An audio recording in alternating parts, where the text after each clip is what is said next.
Matinding pinsala sa agrikultura ang idinulot ng mga bagyo at habagat sa ilang rehiyon. Mahigpit na tinututukan ng pamahalaan sa pagbangon ng mga apektadong magsasaka sa pamamagitan ng insurance assistance.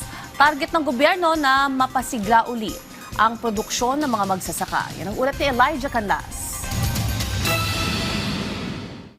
Naghahanda ang Philippine Crop Insurance Corporation o PCIC ng humigit kumulang 36 million pesos na insurance payout para sa higit 5,000 magsasaka na nasira ang mga insured farm dahil sa Bagyong Luis, Bagyong Maymay at Southwest Monsoon.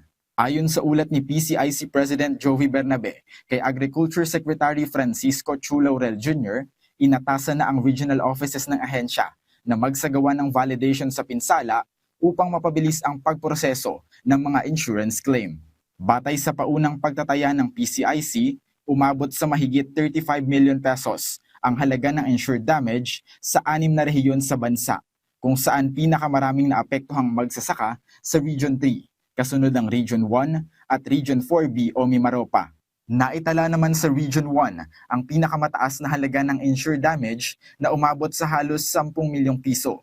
Sinundan ng Region 3 na may halos 9 na milyong piso at Region 4B na may higit 7 milyong piso. Pinakamalaki ang naitalang insured losses sa palay na umabot sa 25.6 million pesos, habang 3.55 million pesos naman ang pinsala sa mais at 3.73 million pesos sa high-value crops.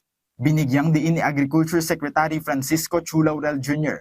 na kailangang maihatid agad ang tulong ng pamahalaan sa mga magsasaka at mangingisda matapos ang bawat kalamidad upang mapabilis ang kanilang pagbangon at mapanatili ang kanilang kabuhayan.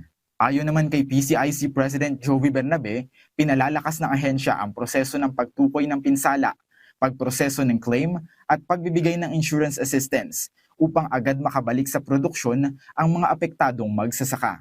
Patuloy ang field validation ng PCIC para matukoy ang pinal na halaga ng pinsala, habang hinihikayat ang mga kwalipikadong magsasaka at mangingisda na kumuha ng insurance coverage para maprotektahan ang kanilang kabuhayan laban sa epekto ng mga susunod na kalamidad. Elijah Canlas para sa Bayan.